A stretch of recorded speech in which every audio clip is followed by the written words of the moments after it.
வணக்கம். ரேஷன் அட்டைதாரர்களுக்கு இந்த கோடை வெயிலை கருத்தில் வச்சு தமிழக அரசு சார்பிலிருந்து ஒரு மகிழ்ச்சியான அறிவிப்பை வெளியிட்டிருக்கிறாங்க. அதாவது தமிழக சட்டப்பேரவையில் கேள்வி நேரத்தின் போது பேசிய தருமபுரி தொகுதி எம்எல்ஏ வெங்கடேஸ்வர், ரேஷன் கடைகளில் பெண்கள் தான் அதிக எண்ணிக்கையில் வெயிலில் நின்று பொருட்கள் வாங்குறாங்க.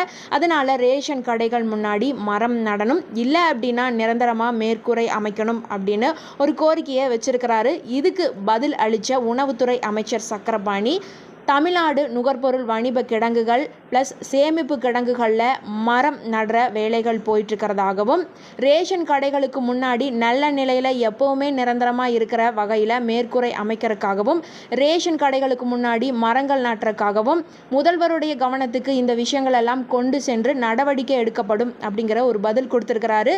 இந்த ஒரு தகவல் உங்களுக்கு பயனுள்ளதாக இருந்தால் மறக்காமல் இந்த ஷார்ட்டை லைக் பண்ணிக்கங்க, ஃப்ரெண்ட்ஸ் அண்ட் ஃபேமிலிக்கு ஷேர் பண்ணி விட்டுருங்க. நன்றி.